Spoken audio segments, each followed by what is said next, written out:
Hello दोस्तों, आप सभी का स्वागत है हमारे यूट्यूब चैनल एसएसए कोचिंग पे। दोस्तों, आज हम लोग जो टॉपिक कर रहे हैं यह भारतीय संविधान के से जो पूछा जाता है टॉपिक, वो आज हम लोग यह टॉपिक देख रहे हैं राष्ट्रपति। राष्ट्रपति जो है अ, एक बहुत इम्पॉर्टेंट टॉपिक है जो कि यहाँ से प्रश्न जरूर पूछे जाते हैं और यह हमारा पार्ट नंबर 8 है। तो इससे पहले हम लोग 7 पार्ट कर चुके हैं, तो आप लोग जाकर प्ले लिस्ट में देख सकते हैं। तो चलिए हम लोग स्टार्ट करते हैं। तो हम लोग देखेंगे एनसीईआरटी सार संग्रह की बुक हम लोग देख रहे थे। चलिए इसमें हम लोग देखेंगे, देखिए जो राष्ट्रपति है, राष्ट्रपति के बारे में हम लोग पढ़ेंगे। तो देखिए इसमें हम थोड़ा सा जूम कर लेते हैं क्योंकि थोड़ा सा ब्लर है। देखिए पहले हम लोग देखेंगे कि राष्ट्रपति की जो क्वालिफिकेशन है उसके बारे में हम लोग जानेंगे। तो उसमें जो हमारा अनुच्छेद 58 है वह बात करता है राष्ट्रपति की अर्हता, जो क्वालिफिकेशन की बात करता है अनुच्छेद 58। भारत का नागरिक होना चाहिए जो राष्ट्रपति होगा। न्यूनतम आयु 35 वर्ष होगी। लोकसभा सदस्य निर्वाचित होने की योग्यता होगी और किसी लाभ के पद पर न हो, वह जो होगा वह राष्ट्रपति जो बन सकता है भारत का। भारत में राष्ट्रपति निर्वाचन किस प्रकार होता है, यह बातें आपको याद रखनी है। तो इसमें जो होता है अप्रत्यक्ष मतदान से होता है, जो अनुपातिक प्रतिनिधित्व से एकल संक्रमणीय मत पद्धति द्वारा होता है। भारत के राष्ट्रपति के चुनाव में मतदान कौन करता है, तो आप जान लीजिएगा, जो राज्यसभा, लोकसभा और राज्यों वे केंद्र शासित प्रदेश की विधानसभाओं के निर्वाचित सदस्य जो होते हैं वो लोग इसमें राष्ट्रपति के चुनाव में मत देते हैं, अपना मतदान करते हैं। चलिए आगे चलते हैं। भारत के राष्ट्रपति उम्मीदवार के प्रस्ताव का अनुसमर्थन कम से कम कितने सदस्यों द्वारा किया जाना चाहिए, तो यह 50 निर्वाचकों द्वारा किया जाना चाहिए। भारत में राष्ट्रपति का चुनाव एकल हस्तांतरणीय मत प्रणाली द्वारा किया जाता है, तो यह आपको याद रखना है। राष्ट्रपति के निर्वाचन में किसी राज्य का मुख्यमंत्री किस स्थिति में मतदान करने के लिए पात्र नहीं होगा, ठीक। तो यह होगा यदि वह राज्य विधानमंडल में उच्च सदन का सदस्य हो, ठीक। कौन राष्ट्रपति के निर्वाचन मंडल का तो भाग है, परंतु वह उनके महाभियोग में भाग नहीं है, तो वह राज्यों की जो विधानसभाएं हैं वह नहीं है।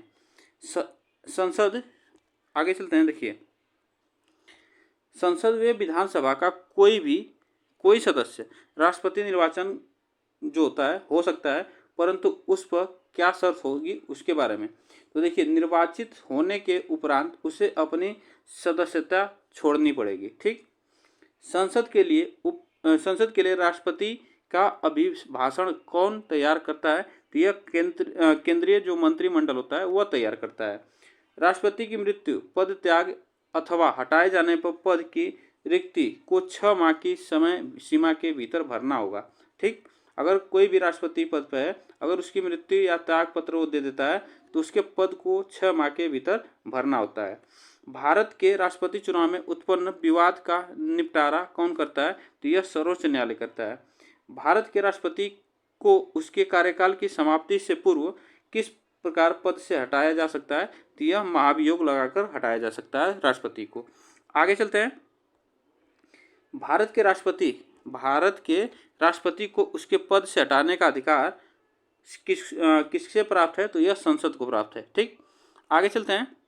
इसमें देखिए हम लोग ऊपर चलते हैं। देखिए यहाँ से जो पॉइंट बनता है कि संघ की कार्यपालिका शक्तियाँ किस अनुच्छेद के अंतर्गत राष्ट्रपति में निहित होती है, तो यह अनुच्छेद जो है 53 के तहत निहित होती है। अनुच्छेद 61 जो है के अंतर्गत राष्ट्रपति पर महाभियोग संसद के किस सदन द्वारा प्रारंभ किया जा सकता है, तो संसद के किसी भी सदन द्वारा प्रारंभ किया जा सकता है। तो यह बातें आपको याद रखना है कि अनुच्छेद 61 के तहत राष्ट्रपति पर महाभियोग लगाया जा सकता है। आगे चलते हैं। भारतीय संविधान का कौन सा अनुच्छेद राष्ट्रपति पद के लिए पुनः निर्वाचित की पात्रता निर्धारित करता है, तो यह पुनः निर्वाचित की पात्रता जो यह निर्धारित करता है, तो यह अनुच्छेद 57। राष्ट्रपति को कोई भी विषय पुनर्विचार के लिए मंत्रिपरिषद को वापस भेजने का अधिकार किस संविधान संशोधन द्वारा किया गया था, तो यह 44वें संविधान संशोधन द्वारा किया गया था। भारतीय संविधान के किस अनुच्छेद के अंतर्गत राष्ट्रपति संसद के दोनों सदनों द्वारा पारित किसी विधेयक पर अपनी स्वीकृति रोक सकते हैं, तो यह अनुच्छेद 111 के तहत, ठीक। आगे चलते हैं। किसी अनुच्छेद के अंतर्गत कुछ आकस्मिकताओं में राज्यपाल के कार्यों के निर्वहन हेतु उपबंध कर सकता है, तो यह अनुच्छेद 160 के तहत। अब इसमें देखिए आता है हमारा राष्ट्रपति से संबंधित महत्वपूर्ण अनुच्छेद। ठीक, तो इसमें अनुच्छेद जो दिया है इसमें महत्वपूर्ण है। तो देखिए अनुच्छेद जो 52 है, भारत का राष्ट्रपति होगा, एक अनुच्छेद 52 में कहा गया है। अनुच्छेद 53 जो संघ की कार्यपालिका शक्ति होगी, अनुच्छेद 53 में कहा गया है। अनुच्छेद 54 में राष्ट्रपति का निर्वाचन मंडल, और अनुच्छेद 55 जो राष्ट्रपति के निर्वाचन की रीति होगी, ठीक, रीति होगी, वह इसमें अनुच्छेद 55 में बात की गई है। और अनुच्छेद 56 राष्ट्रपति की पदावली के बारे में बात करता है। और अनुच्छेद जो 57 है पुनः निर्वाचन के लिए पात्रता, यह अनुच्छेद 57 में बात करता है। आगे चलते हैं, उसके बाद आता है हमारा अनुच्छेद 58। अनुच्छेद 58 देखिए राष्ट्रपति निर्वाचित होने के लिए अर्हता, मतलब क्वालिफिकेशन की बात करता है। जो राष्ट्रपति का जो निर्वाचित होने के लिए उसकी क्वालिफिकेशन की बात करता है। अनुच्छेद 59 जो है राष्ट्रपति पद के लिए शर्तें होगी। अनुच्छेद 60 में बात करता है कि राष्ट्रपति द्वारा शपथ या प्रतिज्ञान। ठीक, अनुच्छेद 61 में बात की गई है राष्ट्रपति पर महाभियोग चलाने की प्रक्रिया। ठीक, अनुच्छेद 62 राष्ट्रपति का पद रिक्त होने की स्थिति में उसे भरने के लिए निर्वाचन करने का समय और आकस्मिक रिक्ति को भरने के लिए निर्वाचित व्यक्ति की पदावली, इसके बारे में यह बात की गई है। अनुच्छेद जो 72 है वह क्षमा आदि की और कुछ मामलों में दंडादेश के निलंबन, परिहार व लघुकरण की राष्ट्रपति की शक्ति के बारे में बात करता है। आगे चलते हैं, जो अनुच्छेद 73 है वह संघ की कार्यपालिका शक्ति का विस्तार है।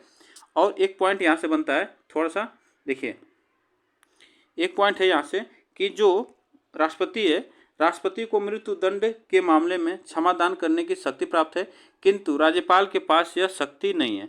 तो आप याद रखिएगा, जो राष्ट्रपति है वह मृत्यु दंड जिसे दिया जाता है, ठीक, उसे क्षमादान कर सकता है राष्ट्रपति। ठीक, यह राज्यपाल के पास नहीं होता है।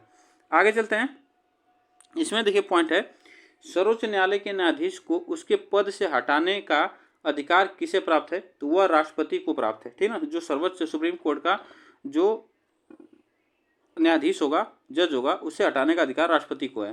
भारतीय संविधान का अनुच्छेद 143 जो राष्ट्रपति को उच्चतम न्यायालय से परामर्श करने की शक्ति प्रदान करता है, तो यह बातें आपको 143 में बात की गई है। राष्ट्रपति लोकसभा को कब भंग कर सकते हैं, तो यह केंद्रीय मंत्रिमंडल की अनुशंसा पर। ठीक, लोकसभा और राज्यसभा का संयुक्त अधिवेशन किसके द्वारा आहूत किया जाता है, तो यह राष्ट्रपति द्वारा आहूत किया जाता है। भारत के राष्ट्रपति ने किस एकमात्र मामले में जेबी वीटो की शक्ति का प्रयोग किया था, तो यह भारत डाक संशोधन विधेयक 1986 तक।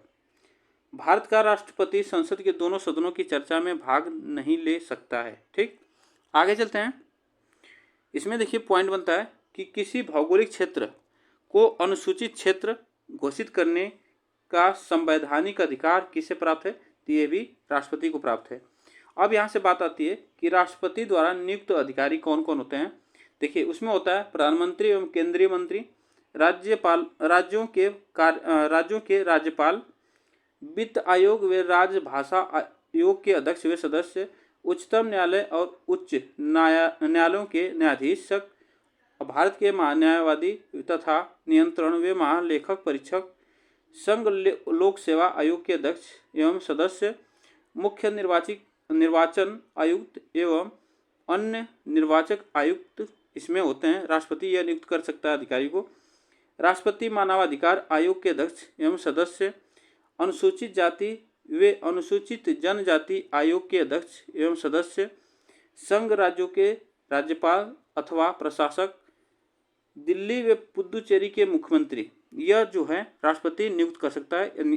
ठीक, आगे चलते हैं, देखिए यहाँ से पॉइंट बनता है कि वर्तमान में राष्ट्रपति का मासिक वेतन कितना है, तो वर्तमान में आपको याद रखना 5 लाख रुपए मासिक वेतन है। यदि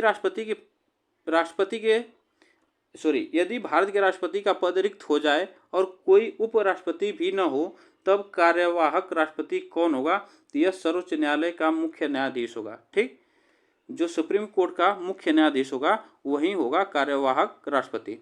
वह राष्ट्र का प्रतिनिधित्व करता है, परंतु राष्ट्र का नेतृत्व नहीं करता है। यह उक्ति किस पर लागू होती है? तो यह भारत के राष्ट्रपति पर लागू होती है। भारत के राष्ट्रपतियों में से कौन बिहार का राज्यपाल रह चुका है? तो यह डॉक्टर जाकिर हुसैन और श्री राम नाथ कोविंद, यह जो है बिहार के क्या रह चुके हैं? राज्यपाल भी रह चुके हैं। द्रौपदी मुर्मू भारत की प्रथम आदिवासी द्वितीय महिला, स्वतंत्र भारत में पैदा होने वाली प्रथम वे सबसे कम उम्र की राष्ट्रपति हैं। ठीक, यह बातें आपको याद रखनी है। चलिए आगे चलते हैं। यहाँ से पॉइंट ऊपर हम लोग देखते हैं, यहाँ से पॉइंट आता है। अब यहाँ पे देखिए बनता है कि राष्ट्रपति के प्रसाद पद धारण करने वाले पदाधिकारी, ठीक, तो यह जो होते हैं संघ के मंत्री होते हैं, राज्य के राज्यपाल होते हैं और भारत का महान न्यायवादी हो, ठीक, आदि यह जो होते हैं इसमें राष्ट्रपति के पद धारण करने वाले जो पदाधिकारी होते हैं। एक विधेयक जो संसद में प्रस्तुत किया जाता है वह किस प्रक्रिया के बाद अधिनियम बन जाता है? तो यह राष्ट्रपति के हस्ताक्षर के बाद। ठीक, जब कोई विधेयक संसद के दोनों सदनों द्वारा पारित कर दिया जाए तो राष्ट्रपति को उस विधेयक पर अपनी अनुमति रोकने का अधिकार प्राप्त है। ठीक, देखिए अगर दोनों सदनों द्वारा अगर वह पारित हो जाता है कोई भी विधेयक, तो उस पर क्या होता है? राष्ट्रपति उस पर अपनी अनुमति से रोक सकता है, उसका अधिकार है वह रोक सकता है। ठीक ना। निर्विरोध रूप से चुने गए भारत के प्रथम राष्ट्रपति कौन थे? तो यह नीलम संजीव रेड्डी थे। नीलम संजीव रेड्डी थे। आगे चलते हैं। यह प्रश्न आया हुआ एग्जाम में। भारत के राष्ट्रपतियों में से किनका संबंध ट्रेड यूनियन आंदोलन से रहा है? तो यह रहा है वहागिरी वेंकट गिरी का। भारतीय संविधान भारत के राष्ट्रपति को राज्यों के मुख्यमंत्री की नियुक्ति का अधिकार नहीं है। ठीक, यह भारत के जो राज्यों के मुख्यमंत्री की नियुक्ति का अधिकार नहीं होता है, जो राष्ट्रपति होता है भारत का। राष्ट्रपति का कार्यकाल कितना होता है? तो यह होता है पद जब ग्रहण करने के बाद के दिन से ही 5 वर्ष तक होता है। ठीक ना। भारत के किस राष्ट्रपति को मिसाइल मैन कहा जाता है की संज्ञा दी गई? तो यह डॉक्टर APJ अब्दुल कलाम को दी गई थी। भारत के मुख्य न्यायाधीशों में से किसने राष्ट्रपति के रूप में कार्य किया था? तो यह जस्टिन एम हिदायतुल्लाह ने किया था। ठीक ना। आगे चलते हैं। धन विधेयक को पुनर्विचार हेतु लौटाने का संवैधानिक विशेषाधिकार राष्ट्रपति के पास नहीं है। ठीक ना, यह राष्ट्रपति के पास नहीं होता है। आगे चलते हैं। द्रौपदी मुर्मू का भारतीय गणतंत्र के राष्ट्रपति के रूप में कौन सा क्रम है? तो यह 15वां क्रम है। वित्त आयोग की नियुक्ति कौन करता है? तो राष्ट्रपति करता है। ठीक, राष्ट्रपति के रूप में डॉक्टर राजेंद्र प्रसाद ने सबसे लंबी अवधि 1955 से 1962 तक एवं डॉक्टर जाकिर हुसैन ने कार्यकारी राष्ट्रपति छोड़कर सबसे कम अवधि 1 वर्ष 11 दिन तक कार्य किया था। तो यह बातें आपको याद रखना है, जो यह एग्जाम में पूछा जा सकता है कि सबसे कम जो कार्यकारी जो राष्ट्रपति थे, सबसे कम दिनों तक यह राष्ट्रपति रहे, वह कौन थे? तो यह डॉक्टर जाकिर हुसैन थे। और यहाँ से प्रश्न बनता है राष्ट्रपति द्वारा क्षमादान की स्थितियाँ। यहाँ से देखिए, जब दंड सेना न्यायालय द्वारा दिया गया हो, ठीक, जब दंड संघीय विषय से संबंधित विधि के विरुद्ध अपराध के लिए दिया गया हो, जब दंडादेश मृत्यु दंड हो, तो यह राष्ट्रपति द्वारा क्षमादान की स्थितियाँ होगी। ठीक, चलिए इसमें देखिए हमारा पॉइंट है, हाँ ये हम लोग देख लिए हैं। तो यह हम लोग इसमें देखें, हम लोग आज राष्ट्रपति जो टॉपिक है उसमें हम लोग देखें। यहाँ से प्रश्न एग्जाम में पूछे जाते हैं, तो आप याद रखिएगा कि जो यहाँ से प्रश्न आते हैं जरूर एग्जाम में पूछे जाते हैं। तो आज के लिए बस इतना है। वीडियो को आप लोग एक बार लाइक शेयर जरूर करिएगा और चैनल को सब्सक्राइब कर लीजिएगा। फिर मिलेंगे नेक्स्ट टॉपिक के साथ, तब तक के लिए थैंक यू सो मच आप सभी को।